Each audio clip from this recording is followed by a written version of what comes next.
Hello, it's Yvonne Ankerman and welcome to another one of my loose watercolor painting series. So today we're going to be doing roses. I actually received these roses from my mother and I couldn't let them go to waste. So I have taken a few out of the vase and I am using my moleskin sketchbook, which is 250 gram. And I always have the spray bottle with me, so I sprayed the page a little bit first. So either you can do that or you can just wet the areas that you're going to be painting lightly. I have splattered a little bit of a mixture of lemon yellow with a little bit of alizarin crimson to it, and then a bit of I've added the yellow to the alizarin crimson and made a slightly warmer red. So that is what I've splattered at the top. Then I have got a sap green, also with a bit of lemon yellow added to it, just to make that nice pale colors for the leaves and the stems. On my palette you will see a dark mixture. There I have added some indigo just to give a little bit of a blue, slightly darker look to it. I tend to try and paint without drawing first. You are welcome to do a bit of a drawing first, but I feel with the looseness of the watercolor, you can do it just with a brush. And it doesn't have to look exactly like the flower, just to get the gist and the feel that you feel, okay, these are roses, or these are irises, or these are whatever flower you're painting. In this case roses, and just to give a bit of an idea of what type of flower it is. At the top I've got my 2 jars of water, one if I wanted to add clean water to my painting, the other one to clean my brushes, and then to the left of the water bottle I have got a piece of kitchen towel just to dab my brush in after I've cleaned it, just to take the excess water off the brush. Always splattering a little bit. It's one of the things that I do enjoy doing in my loose paintings. In fact, even when I do urban sketches, seascapes or landscapes, I love the splattering effect. It does loosen up the painting quite a bit and it just adds a little bit of texture. I'm going to have a few sections here and there that are quiet, so just enjoy the painting. Every now and again I give details again on what I was doing in the painting, but just enjoy the process until I give a little bit more info.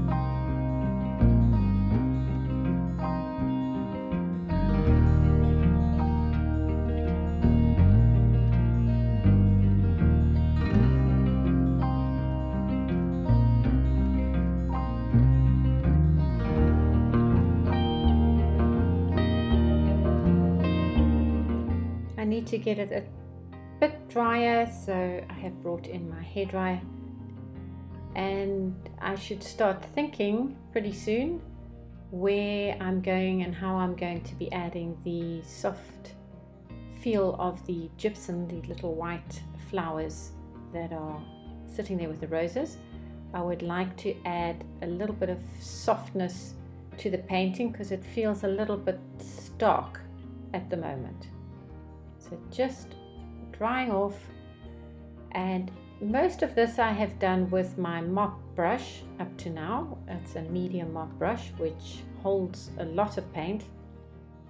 I like it because it holds a lot of paint, and you can get it to a really sharp point at the end of the day, so a little bit of detail as well. But when I start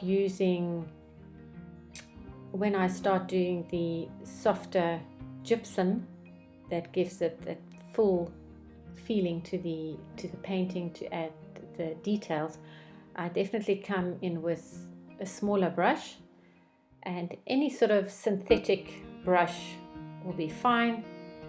I'm mixing the sap green with some of the lemon yellow and just holding the gypsum around, seeing where it might fit in better. I've decided that the bunch is slightly too big, so just trying to decide where I'm going to be positioning it.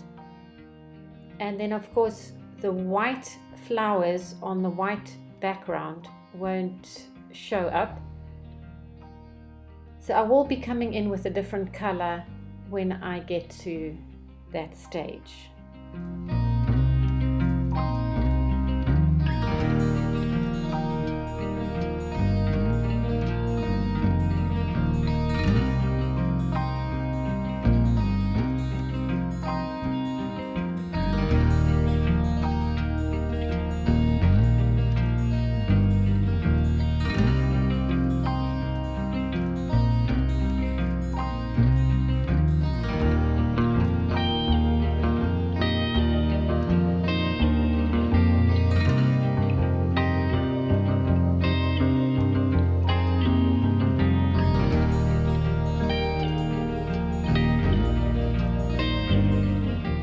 Taken a little bit of the cerulean blue and adding it to the white flowers where I feel it creates a bit of a shadow to the little individual flowers. The rest I've just kept them green with some of the lemon yellow just to keep in with the whole painting so that it doesn't look too strange and too different.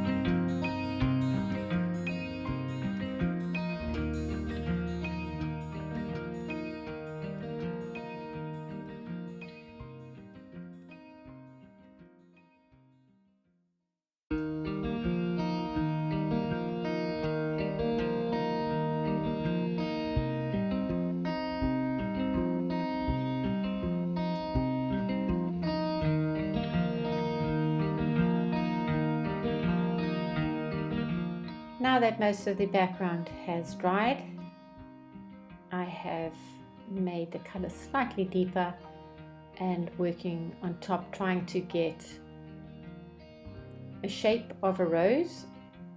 And most of my brush strokes are, you start with the tip of the brush, as you press it down makes it wide at the end, and then finish off with the tip of the brush, and that is how I get some of the feel. There you can see an exact way of that happening. So first tip of the brush, press down more to make the broader section, and then finish off with the tip of the brush to make the other point.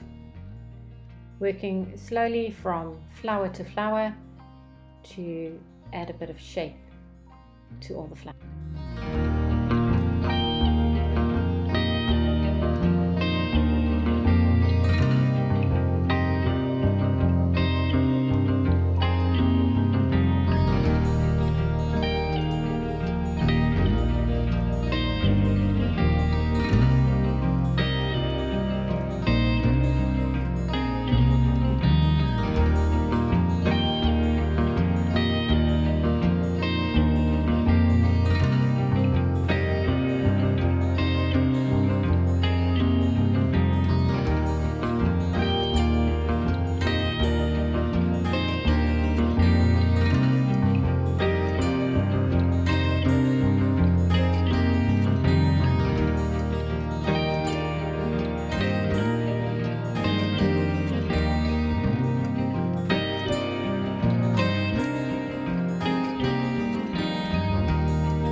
the leaves, a bit of stronger color to the leaves, give them a bit of shape, and I have also splattered around painting. I normally do the splattering, it just helps loosen up the whole painting. If you've watched any of my other videos, you will see them, all the splattering in most of the paintings that I do. Just adding final details to complete this watercolor. Not everything has to be detailed, not everything has to show 100%.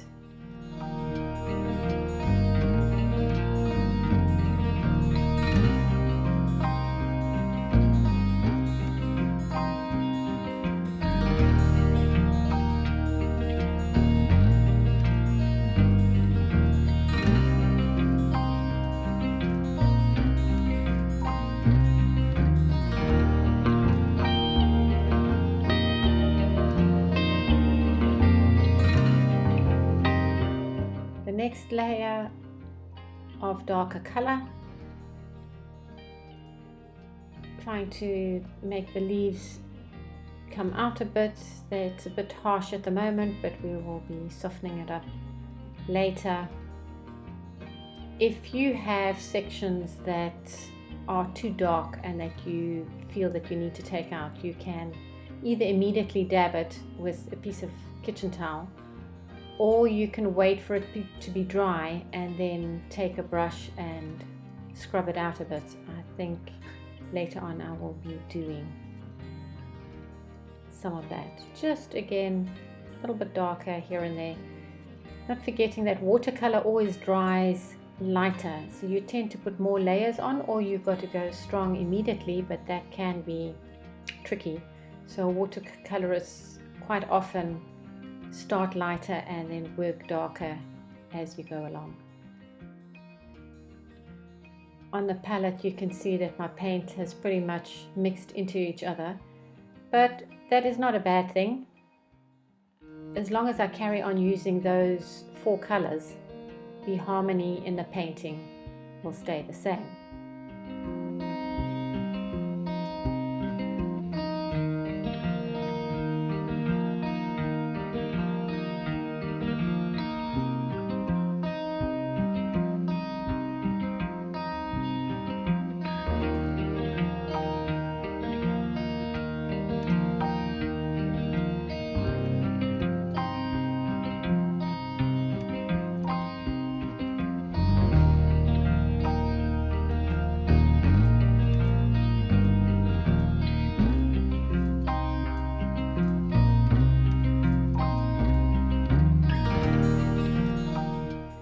Deciding where I want some of my lights back.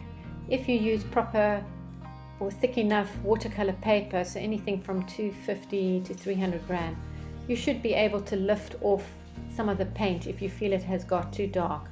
So just with a paintbrush, clean water, go over the area a few times without really scrubbing it, because you will be damaging the paper if you do scrub it, and then just dabbing it gently with your kitchen towel.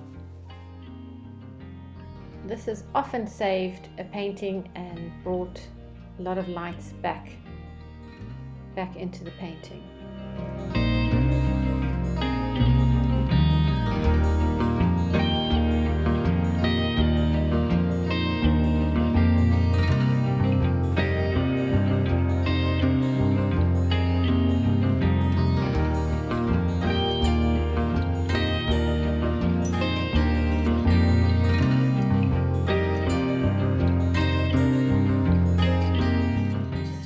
Touches, still dabbing out. I feel it had got a little bit too dark here and there, and dabbing out the final amounts just to finish off the roses. Yes, and I feel the painting is done. I am happy with the end result, and I hope you enjoyed watching it, and that you will feel inspiration to carry on with one of your own paintings not necessarily having to draw the painting first, just loose, wet watercolor. Not everything has to be painted, and as long as you have fun, that is the main thing in any watercolor. I hope you have learned something and enjoyed this video.